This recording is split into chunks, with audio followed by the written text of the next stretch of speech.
नमस्कार, मेरा नाम डॉक्टर रेणुका गुप्ता है। आज हम बात करेंगे यूट्राइन कैंसर की।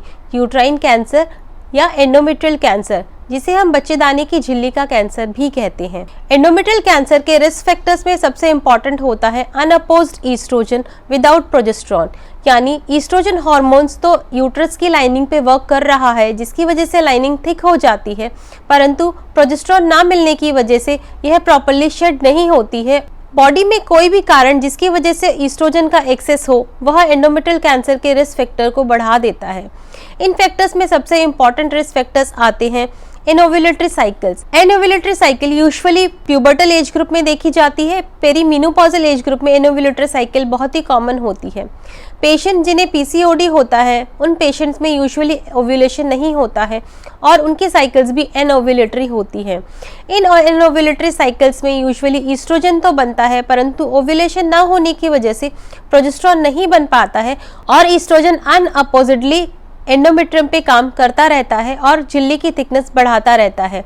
इस थिकनेस के धीरे धीरे बढ़ते रहने से और बहुत ही लॉन्ग टर्म ईस्ट्रोजन के इफेक्ट से एंडोमेट्रियल कैंसर का रिस्क काफ़ी हद तक बढ़ जाता है। तो पेशेंट्स जिन्हें अर्ली मेनार्की हुई हो या लेट मेनोपॉज हुआ हो, जिनके पीरियड्स 12 साल से कम उम्र पे स्टार्ट हुए हों या 50 साल की उम्र के बाद भी आते हों, वह पेशेंट्स भी यूजुअली हाई रिस्क में देखे गए हैं।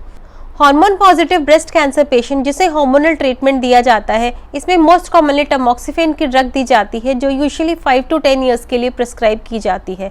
टमॉक्सिफेन ब्रेस्ट पे तो प्रोटेक्टिव इफेक्ट रखता है, परंतु यूट्रस पे उसके इफेक्ट नेगेटिव होते हैं और यह यूट्रस के कैंसर के इंसिडेंस को बढ़ाता है। तीसरी चीज़ आती है लिंच सिंड्रोम। लिंच सिंड्रोम में कुछ ऐसे जीन्स होते हैं जो यूजुअली हमें जेनेटिकली ट्रांसमिट होते हैं और लिंच सिंड्रोम वाले पेशेंट्स में एंडोमेट्रियल कैंसर के रिस्क बढ़ जाते हैं। ओबेसिटी, हाइपरटेंशन और डायबिटीज़, यह तीनों भी एक ऐसे फैक्टर्स होते हैं जिन्हें हम कहते हैं कॉर्पस कैंसर सिंड्रोम। यह तीनों ही फैक्टर्स यूजुअली बॉडी में पेरिफेरल ईस्ट्रोजन का प्रोडक्शन बढ़ा देते हैं, जो यूट्रस की झिल्ली पे काम करता है और कैंसर को बढ़ावा देता है। एंडोमेट्रियल कैंसर यूजुअली पेरीमेनोपॉजल और पोस्ट मेनोपॉजल लेडीज को अफेक्ट करता है, परंतु कुछ पेशेंट जैसे पीसीओडी पेशेंट जिनमें क्रोनिक एनोव्यूलेशन देखा गया है, उन पेशेंट्स में एंडोमेट्रियल कैंसर अर्ली एज में भी डिटेक्ट हो सकता है। यह पेशेंट मोस्ट कॉमनली प्रेजेंट करते हैं इरेगुलर वजाइनल ब्लीडिंग के साथ। इन पेशेंट्स को यूजुअली बहुत ही जल्दी पीरियड्स आते हैं। इनकी साइकिल 15 से 20 दिनों की होती है, जो बहुत ही फ्रीक्वेंट साइकिल्स होती हैं और बहुत ही हैवी पीरियड्स होते हैं। पोस्टमेनोपॉजल लेडीज यूजुअली प्रेजेंट करती हैं पोस्टमेनोपॉजल ब्लीडिंग के साथ, यानी उन्हें मेनोपॉज हो चुका था और मेनोपॉज हुए 8 से 10 साल भी हो जाते हैं, परंतु फिर भी उन्हें स्पॉटिंग या ब्लीडिंग हो रही है।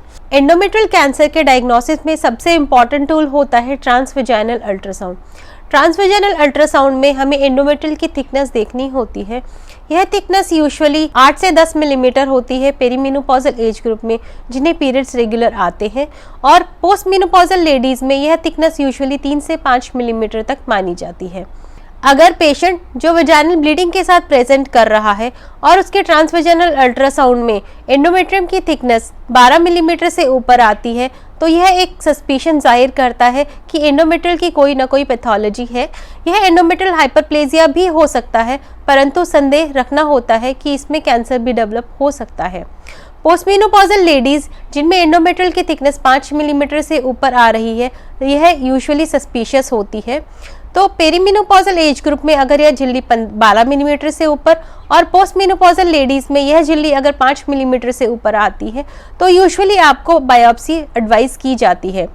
एंडोमेट्रियल बायोप्सी लेने के कई तरीके होते हैं। ऑफिस एंडोमेट्रियल बायोप्सी, जिसे हम पेपल के द्वारा लेते हैं, डीएनसी, जिसमें अंडर एनेस्थीसिया के थ्रू हम प्रॉपर्ली क्यूरेटाज करते हैं, और तीसरा होता है हिस्ट्रोस्कोपिक गाइडेड, यानी दूरबीन के द्वारा बच्चेदानी के अंदर की पूरी कैविटी देखी जाती है और उसके गाइडेंस में बायोप्सी ली जाती है।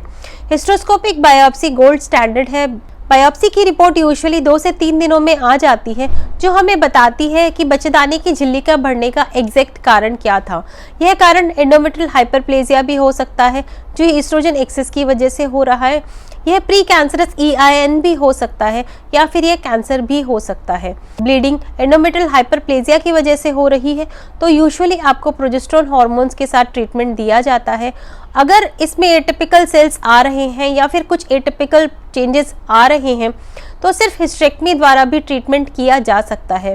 परंतु अगर इसमें कैंसर डेवलप हो चुका है तो इसके लिए यूजुअली हम स्टेजिंग करते हैं और कुछ फर्दर टेस्ट एडवाइस करते हैं।